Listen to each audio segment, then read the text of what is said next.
I'm not on my own in the studio just now at Worthy FM. I'm here with a very special guest who's come over from the Kidsfield. Do you want to say hello? Hi, I'm Kirsty. How you doing? Sorry, say that again. Hi, I'm Kirsty. How you doing? That's completely my fault. I'm so sorry about that. Kirsty runs a very special company that is in line with the Green Pledge from Glastonbury, as I mentioned just before. It's reduce, reuse and respect. And Kirsty, if you'd just like to tell us a little bit about how what you do plays into that.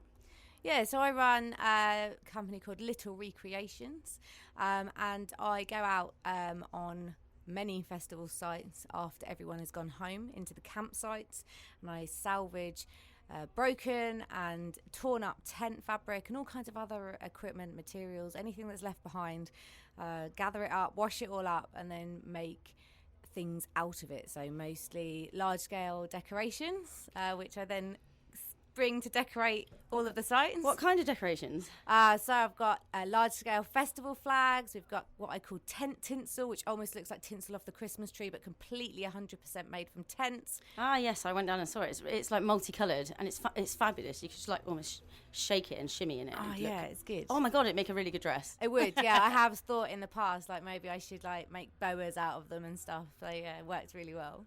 And what else have you created for the Kidsfield? So in the Kidsfield this year, we've got all of those things. We've also got some great dream catchers, which I make out of the pop-up tent frames. They bend round into a lovely circle. Use guide ropes for the dream catchery bit, and then again, tent tinsel all around the outsides. Amazing. So do you use the whole of the tents when you're making the decorations? Yeah, so it depends on what I'm making. Some of the tents have more, some of the tents are used more, but there's always other stuff. So zippers I save, all the little plastic like kind of hoops and stuff, they all get used in other things because I can make bags and all kinds of other stuff out of the materials as well. So try and save as much as possible from going into landfill. That's amazing. So how did you even come up with this idea?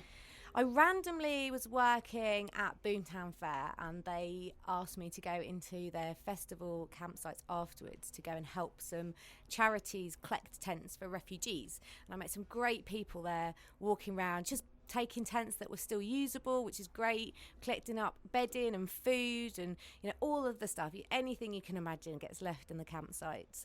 And I started to have a look around and realised that there's actually quite a lot that's wrecked, like people tear their tents or they're broken and damaged, zippers aren't working, they're not usable as tents anymore. Yeah. And I just started collecting bin bags and ended up dragging like 3 bin bags full of randomly coloured tents back to my van. No idea what I was going to do with them. Oh my goodness. So you just, did you live with anybody? Did you just turn up at home with these 3 bin bags and be like, I've got this stuff, don't know what's happening, bear with me? Yeah, pretty much. My partner Josh is quite understandable. I do this quite a lot. I'm a bit of a womble. I tend to go around and collect things up around places, and this isn't ready to go into the bin. It has to be used for something else. The fabrics from tents are so so versatile. They're waterproof, fire resistant. There's got to be something I can make with these. And yeah, I got back home and he was just like, what on earth are you doing with these bin bags full of stuff? So what's the first thing you made? Well, I used to go and visit some friends down in Devon. I had a land down there, and one year we had loads of people come down for a bit of a gathering, and I strung up some guide rope in the field and had all of the tent fabric all cut up in pieces, and we just sat in a field having a beer, tying all of this tent fabric onto the guy ropes, and ended up with our first few bits of tent tinsel, and it kind of just grew from there, just more and more ideas. Wow. And then how do you go from doing that to decorating the Kidsfield at Glastonbury, one of the best festivals on the planet, from taking home bin bags to doing that? How does that even happen? Well, I'm lucky enough to have kind of, I wear several different hats. I already worked in the Kidsfield. I work on various different festival sites, corporate events and stuff like that. So I've already kind of got those ins. And yeah, I think last time we were here, I bought a few little bits and bobs, did a bit of decorations inside because I'm now stage managing in the Kidsfield as well. So kind of been able to put a bit of stuff up on the stage and decorate it, add some colour, which is always nice. And also because there's so much movement, that they're really interesting interactive. You know, there's always movement and energy in the decorations down there as well, and it completely fits in with the theme. You know, the guy that runs it, Tony Cordy, he's fantastic. He really wants people to be reusing stuff, and you know, the stuff in there is used all the time. Every year it comes back out, it's kind of refreshed and reused, so it really fit in with what he wanted in the field. And then over COVID, we've had a lot of time to develop different ideas and make some stuff. So it's got a lot more bits to kind of add in. What's your favourite thing that you've made? Oh, it's hard. I really like the dream catchers. I like and the tent tinsel. I like the fact that they are 100% made out of recycled tents. So they to me really kind of round up what I'm trying to do. But it's really interesting to speak to you about all of this. So it's amazing you go around and collect all this stuff. But yeah, I spoke to you earlier in the week, and you don't want to be doing this, right? No, so part of what I'm trying to do as well is educate people and try and change people's attitude to leaving stuff behind, which is kind of detrimental to my business, because if people stop leaving stuff behind, I then have nothing to collect. But for me, it's the environment is more important, and if people can stop leaving stuff behind, if they really can be accountable for what they bring with them, so you know, they're not bringing too much stuff, they've got capabilities of taking stuff away with them, and obviously, as Glastonbury's pledge, leaving no trace on the site is really important.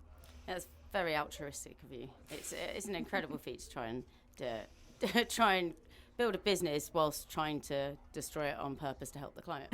Massive. I think, you know, unfortunately, I think there's a long way to go. I think, you know, there's always going to be something that can be collected, and if it's not tents, there'll be other stuff as well. You know, it's not just festivals that have this problem with a massive amount of waste.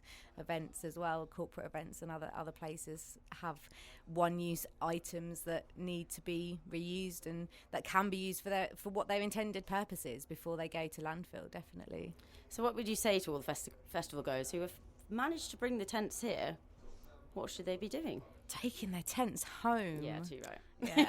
Yeah. And the thing is like there's places around site as well. There are donation areas where if you don't want to take your tent home, pack it down and put it somewhere where charities can actually go and get it. If it's left in the field, it is likely to be put into landfill. Yeah, and that's awful. The festival are really good. In fact, this is really nerdy, but I'm going to go to the recycling centre tomorrow and have a little tour and look at how they recycle. And they try and do as much as they can, and they go through every single bin bag to try and separate out all that waste. But I think we all need to be really conscious about what we're putting in the bin and what we're bringing. Yeah, and sustainability can't be an afterthought. You know, just on UK festival sites, there are 23,500 tons of rubbish created in a year. We're gross. 2/3 of that is sent to landfill. It can't, you know, that's just where it ends up. And we can do better than that.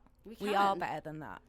Absolutely, and I think you're doing an absolutely incredible thing, and obviously helping the festival look fabulous as well. So yeah. Thank you.